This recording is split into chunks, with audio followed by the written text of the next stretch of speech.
G'day, it's Kris here, and I've been playing Legend of Zelda, the Tears of the Kingdom for the past week. Yeah, got that leak, and I'm not going to show any footage from the emulator because I don't believe the performance on the emulator is good enough to sell the product. Plus, I'm not Kotaku, I'm not stupid. I'm not going to show stuff that Nintendo doesn't officially want shown. However, I can tell you about my experience with the game, and I've waited until the game's actually out because I don't really want to spoil people or, shove stuff in people's face. But this whole experience has taught me a lot about how emulators are with Nintendo and how things have changed in the past 6 years since I first tried some Wii U emulators and some Switch emulators that were just, quite frankly, shit. And these ones that I'm currently using aren't a hell of a lot better, but some of the older ones have gotten really good. Like, for example, CMU Wii U emulator for Breath of the Wild is absolutely phenomenal. I'm going to show you some footage here. Don't get at me, Nintendo, please.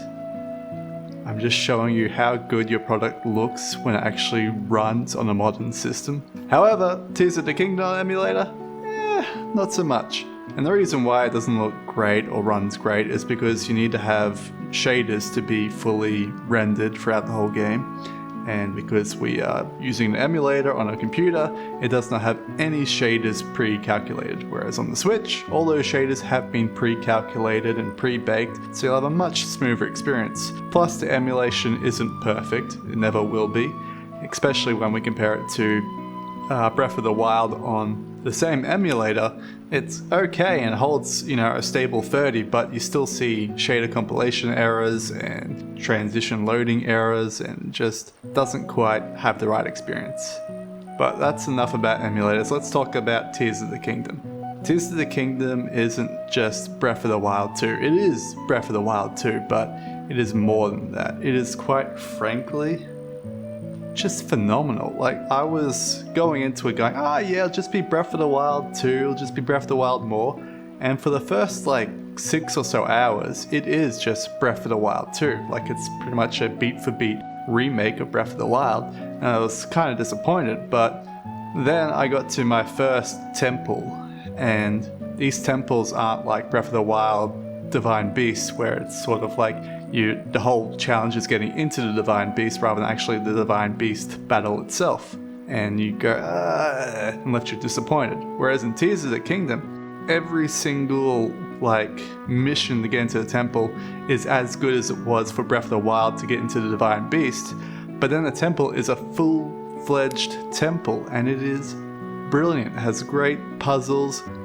My only gripe is the puzzles are all kinda redundant. They're all open 5 locks and then beat the boss.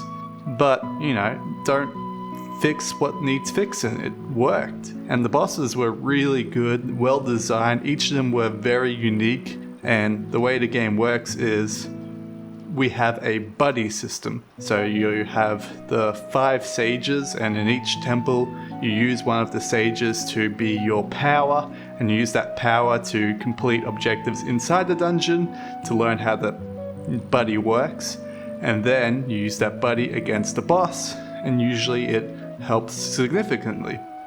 And where Tears of the Kingdom differs from Breath of the Wild, where you only had the buddy for a little bit, you get it throughout the whole game. Every single companion that helps you in their temple then helps you in the other temples.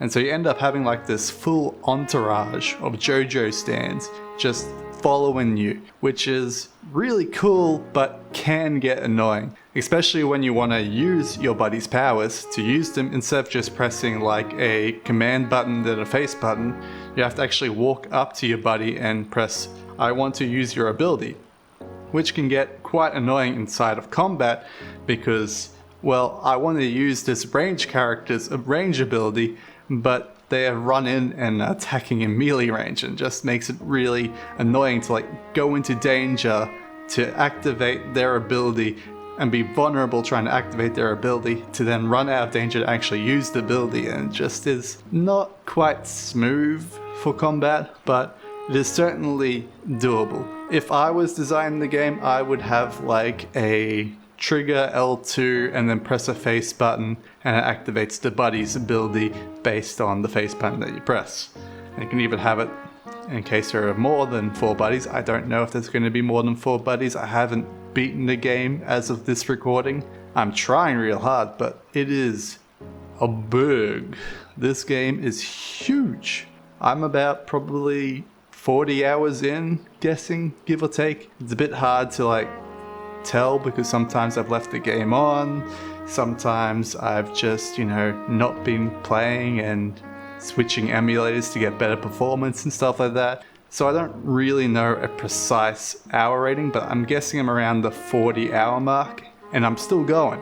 I've done 6 temples so far, and they've all been fantastic. The clues to lead up to the temple are fantastic. Some of them are a bit too vague, but it wasn't enough to like halt my progress personally. And if it would halt your progress, just, go online and go, how do I do this clue? And go, oh, okay. It's not integral to the experience having these clues be perfect. But it is still fun. It's got kind of a Mega Man style to the game, because you have your first initial choice is one of 4 choices, and each of those 4 choices has a specific counter for a different temple. So for instance, you do the water temple first, and it gives you the water buddy, and you can then go to the fire temple, and you can use that water buddy to do extra damage to the enemies in the fire temple. It's a very Mega Man-like progression, which is great. It's what you want.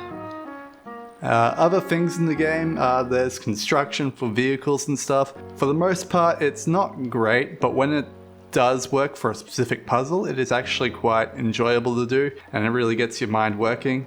They really have the temples be more, the shrines be more puzzle orientated rather than having every single shrine be a combat shrine. Like I remember in Breath of the Wild, you would constantly have those one-on-one battle shrines, and they were all pretty much exactly the same, except for the enemy that you verse has more or less HP and does more or less damage, which wasn't really exciting because you could just always win by doing the perfect counter or the perfect backflip and then doing a flurry attack, and you would just beat it every time and you wouldn't really engage with the enemy. There was like some good fights where like it would make you like have to like jump on the laser thing and use the paraglider to like attack them and stuff like that. That was cool in Breath of the Wild, but there's none of that in Tears of the Kingdom. What they have instead is a lot of really unique puzzles, which is really fun to do in the shrines. There's a lot of not combat specifically shrines where they take away all your equipment and they tell you there's going to be X amount of constructs in this room. You have to use the environment in order to beat the constructs. And there was one that I was doing where we have to beat like 6 constructs, and there was these laser pointers that point to the wall, and you can activate a trap by running through it. So you'd lure the constructions to you, and you'd burn them with the traps. And it was quite fun. What else to talk about? The story. The story is way better than Breath of the Wild. It felt like a Sunday morning cartoon in the initial temple fights. So you would go up to your obvious companion, who, by the way, all the companions were in Breath of the Wild. So if you remember every single companion in Breath of the Wild, you're going to remember them here in Tears of the Kingdom. Their storyline continues from Breath of the Wild. But you would meet them and they would have a Saturday morning cartoon problem. Like the Gorons, they have become addicted to eating this really tasty rock, and we need to wean them off this addiction. How do we do that? We go talk to the big boss Goron, who is feeding these Gorons this addicting tasty rock. It's a really Saturday morning problem. Another one is in the Rito village, which is the bird people. You have a kid who is coming of age and he needs to do his trial of adulthood, and you're going to help him out as Link on his quest. Really cool, really fun, really exciting. What else do I need to talk about? Ganondorf is fucking sexy, dude.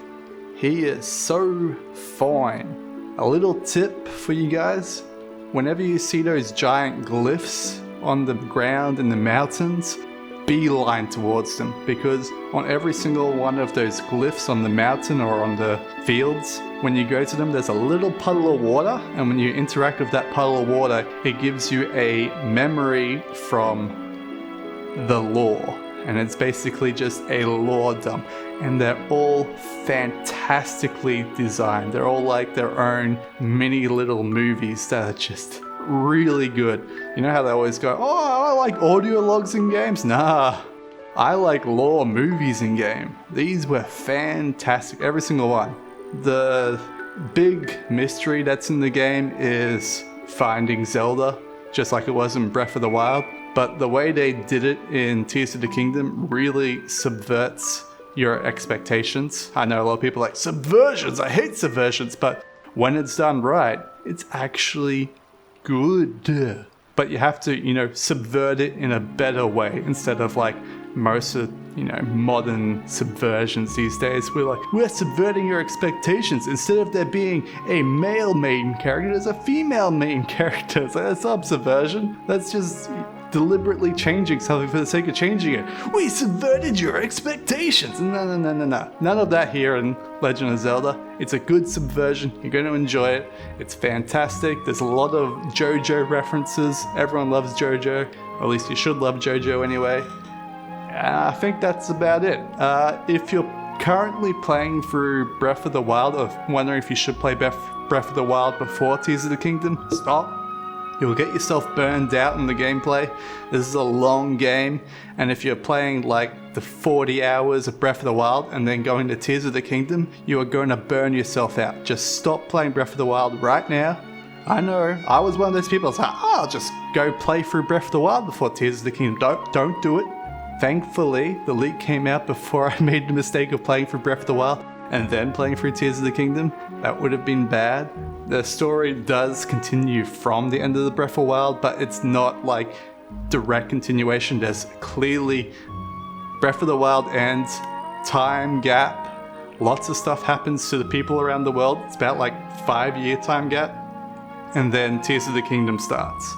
You don't need to know anything of Breath of the Wild, because I completely forgot everything that happened in Breath of the Wild. It reminds you once you get into Tears of the Kingdom, and it's all really good, and you sort of realize, oh, that's right, I remember that character now, and oh, yep, that character, yep, it's good. How would I rate this game? I would rate it better than Breath of the Wild. Breath of the Wild was a great game, but it was held back by its own collectathon nature, and it felt like that you were more trying to tick things off in the checklist rather than achieve a goal. Whereas in Tears of the Kingdom, it still has all those collectible stuff, but you don't feel as compelled to go and do them all immediately. You go, oh yeah, I'll do that as I'm doing the main story. And because the main story is so long compared to Breath of the Wild, and so much more compelling compared to Breath of the Wild, you don't mind it, because you're just like, okay, I don't need to go get those 5 shrines that are off the beaten path. I'm sure I'll be coming back this way in the main story. And you will. You end up revisiting each of the towns a few times, because they all have like an extended section to them after you've beaten the main temple. So don't worry if you miss stuff, you will be coming back. And then eventually you'll get it all. There are a lot of hidden bosses, just like in Breath of the Wild. I haven't done like the equivalent of the flying dragon from Kakariko Frozen Mountain. Was it Kakariko? No, it was like the science place. What was the science place called? Toron Village, I think? But there was a giant snow mountain, and you climbed it to the very top and you fought a giant dragon up there, and it was really awesome. I haven't fought the equivalent in Tears of the Kingdom yet. What I have done is explored some really cool main story content. The main story content is way better than Breath of the Wild. Yeah, that's enough of a taste for you guys. I hope you guys enjoyed this video. If you did, give it a subscribe. Leave some comments down below about your favorite Tears of the Kingdom moments or favorite Breath of the Wild moments. Just remember, try not to be super spoily in the comments below. I'm gonna do a more proper review with like proper frame rate comparisons between emulators and the Switch console. But for now, I'm just gonna leave it with this. See ya.